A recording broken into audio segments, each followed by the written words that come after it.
Europa ardía bajo el fuego de las coronas enfrentadas. Felipe II, rey de España, gobernaba un imperio donde no se ponía el sol, pero también enfrentaba enemigos por doquier. En Inglaterra, Isabel I desafiaba su autoridad, apoyando a los protestantes en Flandes y autorizando corsarios como Francis Drake a saquear barcos españoles. En 1588, Felipe lanzó su gran apuesta, la Armada Invencible, una poderosa flota destinada a invadir Inglaterra. Pero los fuertes vientos y las tácticas navales inglesas destrozaron aquel sueño en las aguas del Canal de la Mancha. La derrota dejó heridas abiertas. Inglaterra no se conformó con resistir, quiso golpear de vuelta. Al año siguiente, en 1589, Isabel I envió una fuerza de represalia liderada por Francis Drake. Su objetivo, incendiar Galicia, tomar Lisboa y encender una revuelta contra Felipe II en Portugal.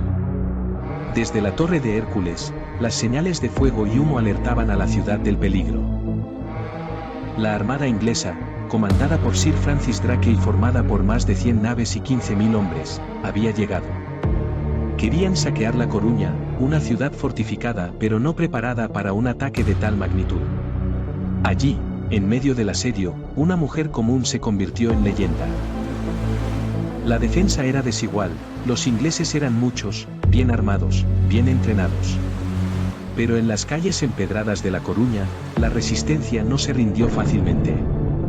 Y así, la guerra de reyes y reinas bajó de los tronos y se libró en las calles de piedra. Allí nació la historia de María Pita. Las murallas de La Coruña temblaban bajo el estruendo de los cañones. Los ingleses trepaban con cuerdas, con escaleras, con rabia. María estaba allí, junto a su esposo, entregando agua, atendiendo heridos, gritando órdenes. Hasta que una bala inglesa mató a Gregorio ante sus ojos.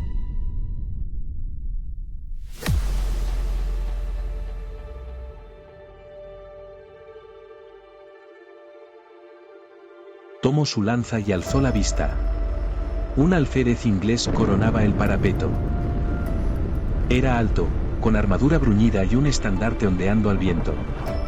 Con fuerza y rabia, María le atravesó el pecho con la lanza, y al verlo caer gritó: «Quien teña honra, que me siga».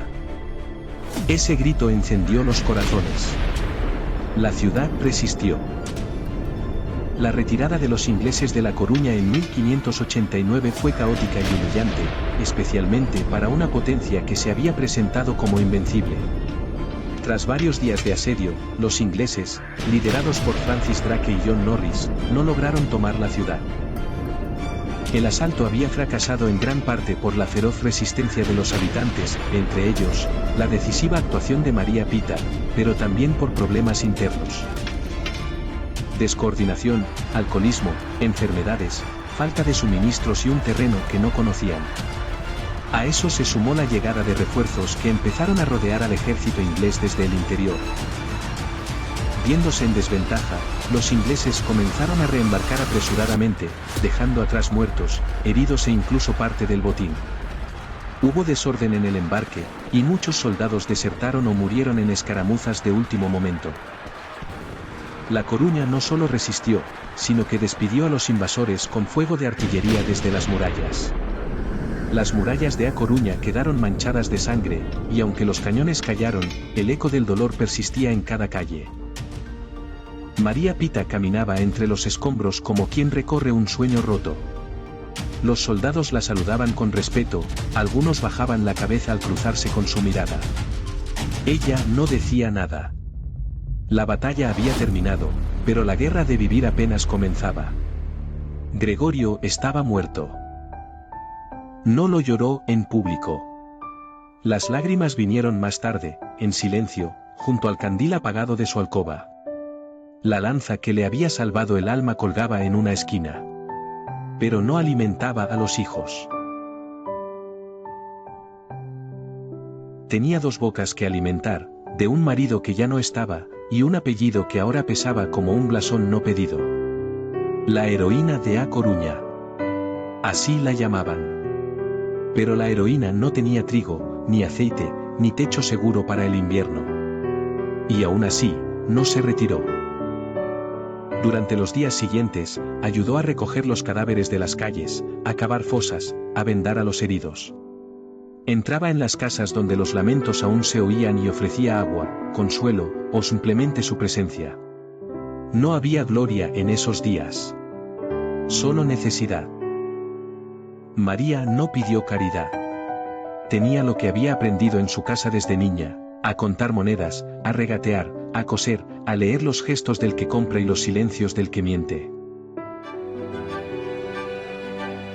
Valladolid bullía con el trajín de papeles, caballos y capas largas. María caminaba por aquellas calles como quien se adentra en un bosque desconocido, pero sin miedo. No llevaba joyas ni escuderos. Solo un atillo con papeles, y la memoria grabada en la piel. El funcionario que la recibió era un hombre delgado, con los dedos manchados de tinta. Al principio, la miró como miran los hombres que no esperan nada de una mujer sola. Pero cuando ella habló, se enderezó. «He venido desde Galicia», dijo María, sin afectación. «No pido caridad. Solo justicia. Mi esposo cayó en la muralla, y yo empuñé su lanza. Defendí la ciudad como un soldado más. Quiero que mis hijos no pasen hambre por haber servido al rey». El hombre hojeó los papeles. Estaban firmados por testigos, con los sellos del Cabildo coruñés.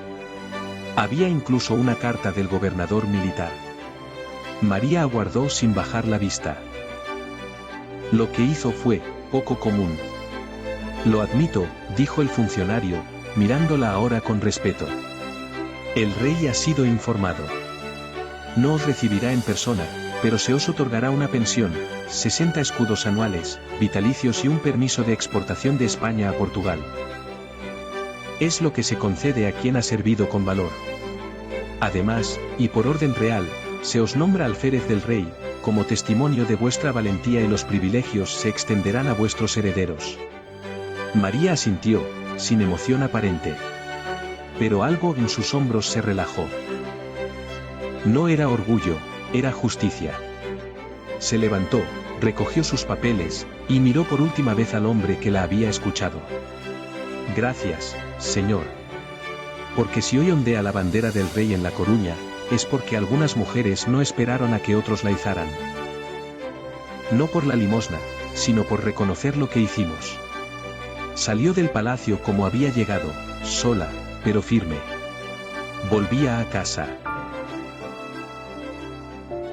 También consiguió un pequeño capital vendiendo unas tierras que le dejó un pariente. Con eso, compró mercancía, paños, sal, aceite, vino gallego. Se embarcó en un mundo que apenas admitía mujeres, el comercio entre Galicia y el norte de Portugal. «Esa no es labor para vos, doña María», le decían los hombres del puerto. «Y enterrar a un esposo sí lo es, ¿verdad?», respondía ella, sin perder la calma. En Oporto y Viana do Castelo, comenzaron a conocerla. Sabían que no fiaba, pero que nunca engañaba. Iba vestida sin ostentación, con capa oscura y paso firme.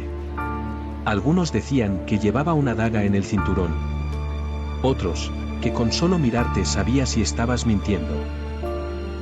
Una vez, en Lisboa, un oficial portugués la reconoció y quiso invitarla a cenar.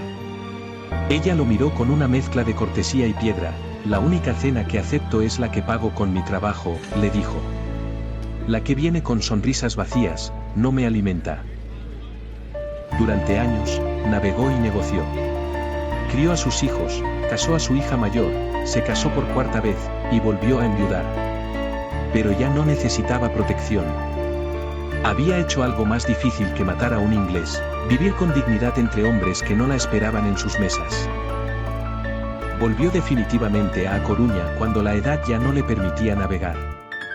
Allí, en la ciudad que defendió, vivió sus últimos años. No en la miseria, pero tampoco en la riqueza.